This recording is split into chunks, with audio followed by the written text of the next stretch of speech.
First ever factory outlet Mukunda jewellery KPHB Kothapet Khammam Somajiguda Hanamkonda. నమస్తే రమ్మగారు. నమస్తే జయ. రమ్మగారు, సాధారణంగా వంట చేసేటప్పుడు వంటింట్లో ఆడవాళ్ళు చేసే చిన్న చిన్న మిస్టేక్స్ ఉంటాయండి. వాటిని సరి చేసుకుంటే చాలా మంచిది కదా. ఎలాంటివి చేస్తుంటామండి, తెలిసి తెలియక, కావాలని కాదు, అన్ఎక్స్పెక్టెడ్గా బై మిస్టేక్ జరిగిపోతూ ఉంటాయి కొన్ని. అవి వేటిని మనం సరి చేసుకోవాలి? అలవాట్లలో పొరపాట్లు ఎస్, చిన్న చిన్నవి, కొన్ని ఆరోగ్యానికి చేటు, అవును. కొన్ని ఆరోగ్యానికి చేటుగా ఉంటాయి, కొన్ని ఏమో చూడ్డానికి బాగుండవు, కొన్ని శాస్త్రం ఒప్పుకొని పనులు. కరెక్ట్ అండి. ఎవరైనా చేసేదే. ఇప్పుడు స్నానం చేయకుండా వంట చేయకూడదు అనే సిద్ధాంతం ఒకటి ఉంది జయ. స్నానం చేసి వంట చేసుకోవాలి. స్నానం చేయకపోతే మనం రాత్రి నిద్ర తాలూకు స్ట్రెస్ ఇవి పడుకునే చోట నుంచి వచ్చి వంటలోకి దిగిపోకూడదు.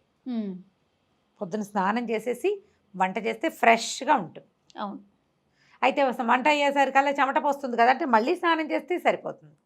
మళ్ళీ ఒకసారి మొహం కడుక్కుని బట్టలు మార్చుకుంటే సరిపోతుంది.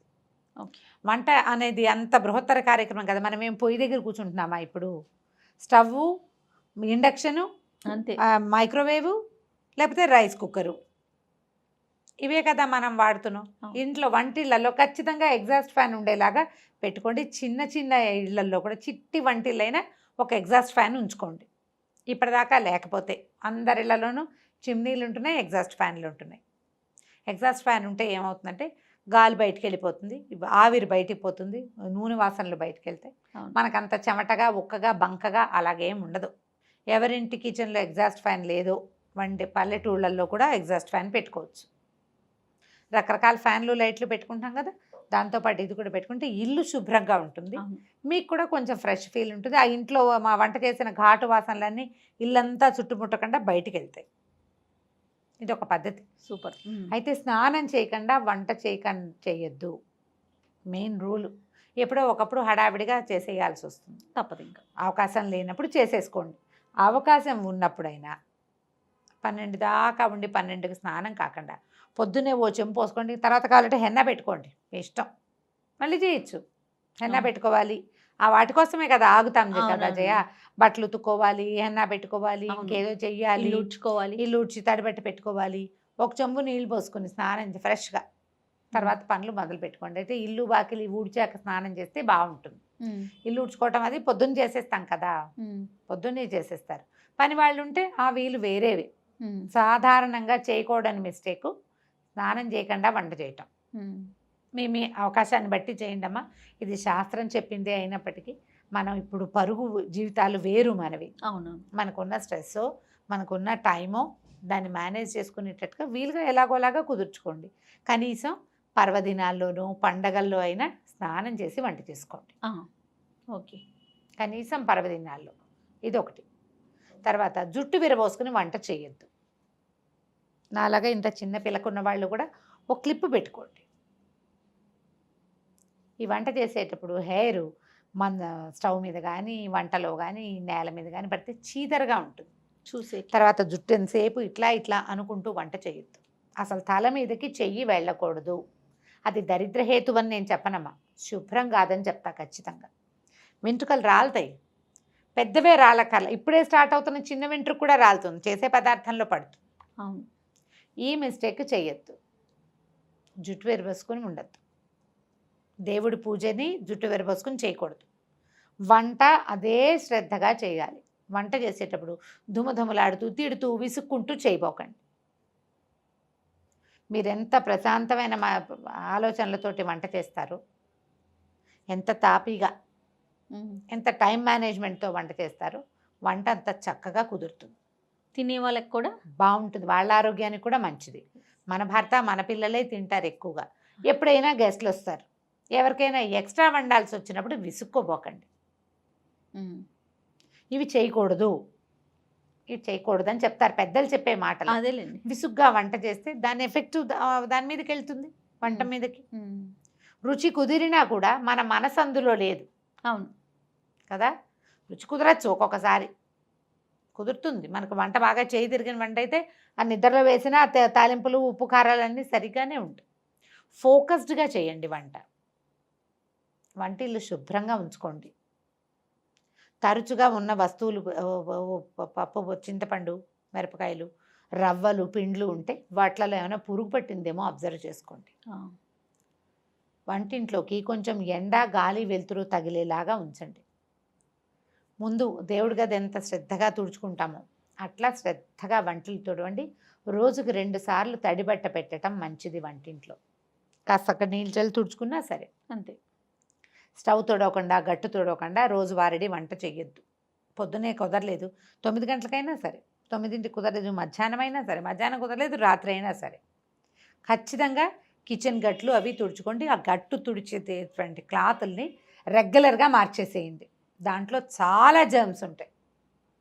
సింక్ క్లీన్గా ఉంచుకోండి. డస్ట్బిన్ ఎప్పుడు సింక్ కింద ఉంచొద్దు. కిచెన్లో ఉంచుకోవద్దు, బయట ఉంచుకోండి, బాల్కనీలో ఉంచుకోండి. ఓ కవర్ పెట్టుకుని చెత్త అంతా అందులో వేయటం, ఇది పట్టుకెళ్ళి అందులో పడేసుకోవటం, అట్లా ప్లాన్ చేయండి. కానీ మురిగ్గా శుభ్రంగా లేని డస్ట్బిన్స్ని, వాటిని చీపురుని వంటింట్లో ఉంచకండి. చీపురు కూడా వంటింట్లో పెట్టద్దు, వంటింటికి బయట ఉండాలి అది. ఇవన్నీ మనకు ఆరోగ్యానికి ఆటే మంచిది కాదు. ఇంట్లో ఏమైనా బొద్దింకలు అవి ఉన్నాయా అబ్జర్వ్ చేసుకోండి. బొద్దింకలు ఉంటే వంటలో పడే అవకాశం ఉంది. మూతలు పెట్టకుండా ఏవి ఉంచద్దు. ఆయిల్ క్యాన్కి మూత, పాల మీద మూత, పెరుగుకి మూత, అన్నం, పప్పు, కూర, చారు అన్నిటికీ మూతలు, లేదా 2 గిన్నెలు ఒకదాని మీద ఒకటి పెట్టి పై గిన్నె మీద మూత. ప్యాకెట్లు అవి ఓపెన్ చేసి వదిలిపెట్టద్దు. ఇప్పుడు మనకి క్లిప్స్ వచ్చినాయి, అవును, ఈ క్లిప్ పెట్టేస్తే సరిపోతుంది. లేదా ఈ కవర్ని ఇట్లా ఫ్లాప్ చేసి మన వెనక్కి తిప్పేసేస్తే కనుక ఇంకా చక్కగా క్లోజ్డ్గా ఉంటుంది. దానివల్ల పిండి అవి పాడైపోకుండా ఉంటాయి. డబ్బాలు ఉంటే చక్కగా డబ్బాల్లో పోసి పెట్టుకోండి. ఎప్పటికప్పుడు కిచెన్ని మిగిలిన ఇల్లు కంటే కూడా వంటింటి శుభ్రతకి ఎక్కువ ప్రాధాన్యత ఇవ్వండి. మీరు వంట ఇల్లు ఎంత శుభ్రంగా ఉంచుకుంటే మీ జీవితం ఆరోగ్యవంతంగా ఉంటుంది. తర్వాత కిచెన్ సింకుల్లో రిపేర్లు ఉంటే, నీళ్లు కింద కారిపోతుంటే ఇమీడియట్గా ప్లంబర్ని పిలిచి ఆ పని చేయించేసుకోండి. జ్ఞాపకం పెట్టుకోండి, మనం వేస్ట్ చేసే బొట్టు నీళ్లు మన డబ్బు అట్లా వృధా అవుతుంది. కిచెన్లో ఎప్పుడు తడిగా చెమ్మగా ఉంటే ఫంగస్ ఫామ్ అవుతుంది. ఎప్పుడు శుభ్రంగా ఉంచుకోవాలి, డ్రైగా ఉండాలి కిచెన్. వంటిల్లు ఎప్పుడు డ్రైగానే ఉండాలి. శుభ్రంగా ఉంచుకోండి. దాన్ని శుభ్రంగా ఉంచితే ఇక మీరు ఏ తప్పులు చేయరు. ఇవే మనం చేసే పొరపాట్లు చేయాలి దైనందిన జీవితంలో. మనం ఈ పొరపాట్లే చేస్తాం. నూనె వేస్తామా, నూనె చేత్తో డబ్బాలు ముట్టుకుంటూ ఉంటాం. అందుకని ప్రతి నెల డబ్బాలన్నీ శుభ్రంగా తోమించుకుని పెట్టుకోవటం. ఓ పదార్థం అయిపోయింది, దాన్ని తోమి ఎండని వెళ్ళబెట్టుకుని ఇక శుభ్రంగా తుడుచుకుని మళ్ళీ ఫ్రెష్ వస్తువు పోసుకోండి. ఆ 1 కేజీన్నర 2 కిలోలు కందిపప్పు అయిపోయాక అదే డబ్బాలో మళ్ళీ కందిపప్పు పోయొద్దు. ఏదైనా పురుగు పట్టే అవకాశం పాత కందిపప్పు వల్ల ఉంటుంది. అయిపోగానే డబ్బా కడుక్కోవాలి. మొత్తం అన్నీ ఒకేసారి అయిపోవు కదా, కొంచెం ముందు వెనకగా అవుతాయి. డబ్బా అయిపోతే శుభ్రంగా కడిగేసుకోవటము, దాంట్లో చేయటం. ఎప్పటి డబ్బా అప్పుడు. ప్లాస్టిక్ వాడకాన్ని తగ్గించండి కిచెన్లో. చేయగలమా? ట్రై చేయాలి రమ్మగారు. ట్రై చేయాలి. చాలా వరకు చెయ్యొచ్చు. ఎందుకంటే ఇప్పుడు మనకి స్టీల్ డబ్బాలు వచ్చేస్తున్నాయి కదా, బాగా గ్లాస్ జార్స్ బాగా మధ్య ప్లాస్టిక్ ఒక ఫ్యాషన్ అయింది కదా రమ్మగారు. ఇప్పుడు అవేర్నెస్ వచ్చింది, వద్దు మళ్ళీ మనం పాత పద్ధతిని ఫాలో అవుతాం అనేసి. కావాలంటే స్టీల్ డబ్బాల మీద పేర్లు పెట్టుకోవటమే అంతే. లేదా సైజుల వారీగా ఉంచుకుంటే ఈ సైజ్ దాంట్లో ఇది, ఈ సైజ్ దాంట్లో ఇది అని మనకు జ్ఞాపకం. ఎవరి వంటింట్లో వాళ్ళకి తెలిసిపోతుంది డబ్బా చూస్తే, కొత్త వాళ్ళకే అర్థం కాదు. అదే చింతపండు, ఉప్పు లాంటివి స్టీల్ వాటిలలో వేయకుండా గ్లాస్ బాటిల్లో వేసి పెట్టుకోండి, గ్లాస్ జార్లో పెట్టుకోండి. పింగాణివి దొరుకుతాయి మనకు, చక్కగా దొరుకుతున్నాయి కదా.